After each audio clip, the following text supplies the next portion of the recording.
अस्सलाम वालेकुम।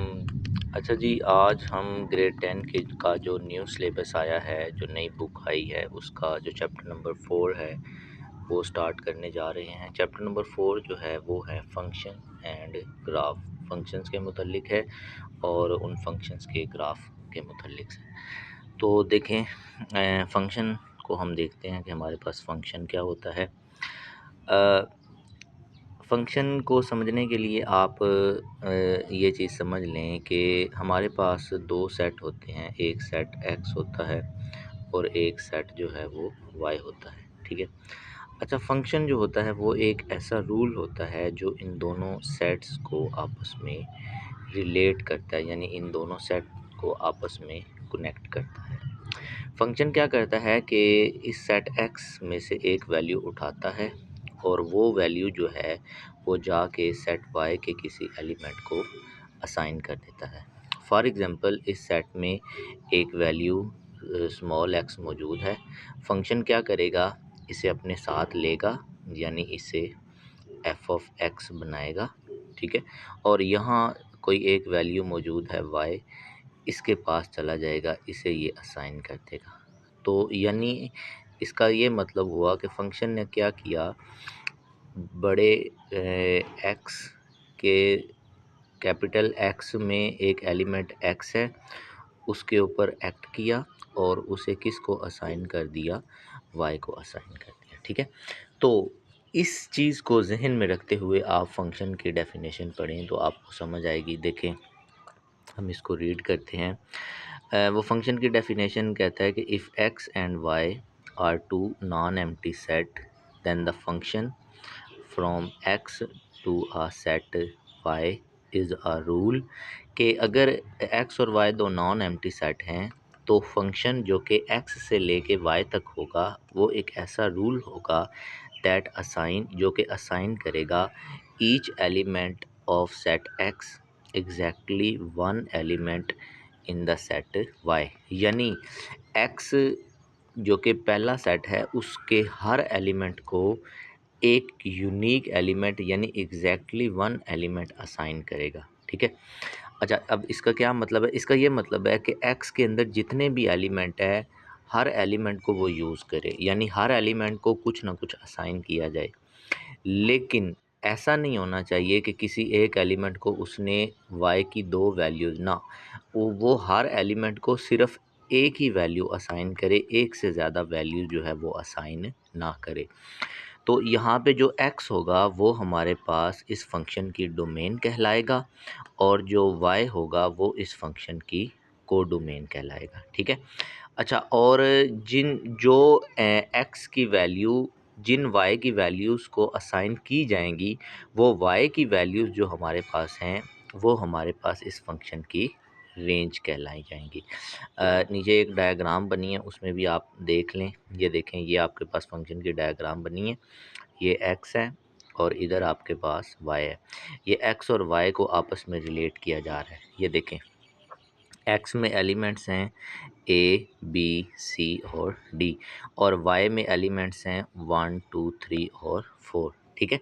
ये दो सेट हैं, यहाँ ये लिखा भी हुआ है, ठीक है? ये डोमेन है, ये कोडोमेन है और ये रेंज है। अब यहाँ समझें, देखें, एक्स के हर एलिमेंट को कुछ ना कुछ असाइन किया गया है। इसका मतलब इस डेफिनेशन के अंदर जो ईच था ना word, each element of x, यानी ये हर एलिमेंट ऑफ एक्स को कुछ ना कुछ असाइन किया जाना चाहिए।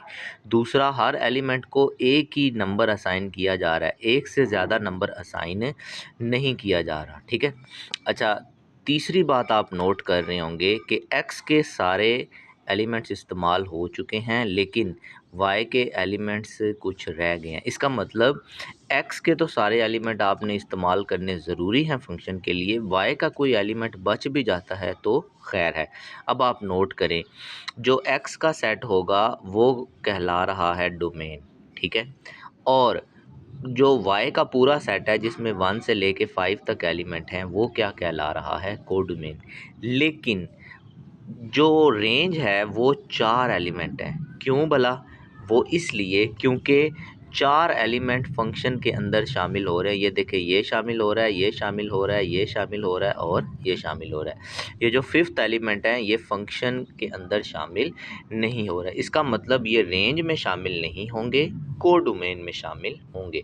तो ये चीज़ भी आपको क्लियर होनी चाहिए कि रेंज, डोमेन, कोडोमेन और रेंज। डोमेन से मुराद एक्स सारा, क्योंकि एक्स के सारे एलिमेंट इस्तेमाल होंगे।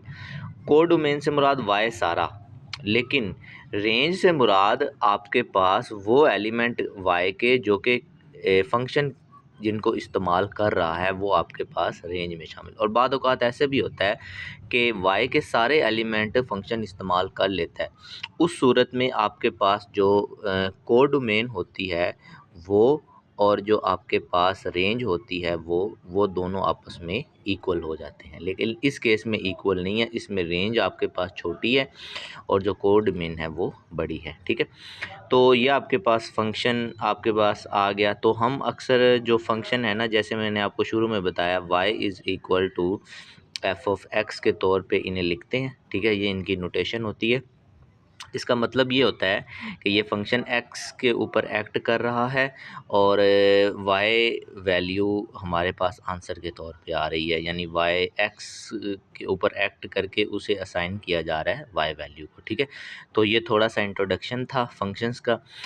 इसके बाद हम जो हैं वो इसके क्वेश्चन करेंगे। अच्छा, यहाँ पे एक कुछ देख भी लें आप लोग कि कुछ क्वेश्चंस हैं जिसमें हमारे पास फंक्शन की वैल्यू किसी ख़ास नंबर पे मालूम करने का वो कह रहा है। देखें, ये एग्जांपल नंबर 1 देखें। उसने हमारे पास फंक्शन दिया हुआ है F of X is equal to X square plus 3x plus 1, और वो हमें कह रहा है कि एफ़ ऑफ 0 पे फंक्शन की वैल्यू मालूम करें, एफ़ ऑफ -2 पे, एफ़ ऑफ ए पे और एफ़ ऑफ एक्स प्लस 1 के। तो आप देखें, आपने फंक्शन लिख लेना है। फंक्शन लिखने के बाद आप क्या करेंगे कि जहाँ जहाँ आपने एफ़ ऑफ 0 अगर मालूम करना है ना, तो जहाँ जहाँ फंक्शन होगा वहाँ वहाँ आप एक्स की वैल्यू की जगह 0 लगा देंगे। ये देखें, ये आपका फंक्शन है। इस फंक्शन में जहाँ जहाँ एक्स है वहाँ वहाँ 0 लगा। ये देखें, 0 का स्क्वायर प्लस 3 0 प्लस 1, तो ये 0 प्लस 0 प्लस 1 हो गया। तो इस यानी एफ़ ऑफ 0 का आंसर आ गया 1 आ गया। इसी तरह जो सेकंड पार्ट है एफ़ ऑफ -2। इसका मतलब अब आपने फंक्शन वही रखना है। उस फंक्शन के अंदर जहाँ जहाँ आपके पास एक्स की वैल्यू है वहाँ वहाँ आपने 2 लगा देनी है। तो ये देखें, ये आ गया -2 का स्क्वायर, 3 इंटू -2 प्लस 1, तो ये -2 का स्क्वायर हो गया 4 और -6 प्लस 1, तो ये आपके पास 1 और 4 5 हो गया। 5 में से 6 गया तो इसका आंसर आ गया -1 आ गया। इसी तरह आपने एफ़ ऑफ ए मालूम करना है।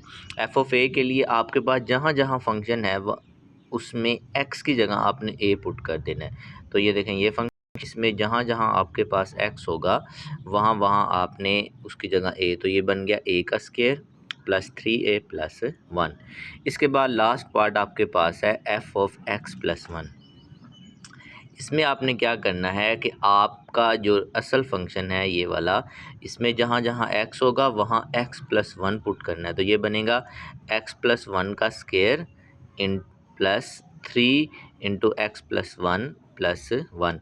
तो x प्लस 1 का स्क्वायर आप a plus b whole square के फार्मूले से ओपन कर सकते हैं। तो ये बनेगा a का square plus 2 a b plus b square. A की जगह चूँकि एक्स है और बी की जगह 1 है तो ये बनेगा एक्स का स्क्वायर प्लस 2 इंटू एक्स और 1, तो वो 2x ही बन जाएगा और आगे 1 का स्क्वायर आपके पास 1 बन जाएगा। इसी तरह ये जो 3 है ये अंदर मल्टीप्लाई होगा तो ये बनेगा 3x प्लस 3 और 1, ये आपके पास आ गया।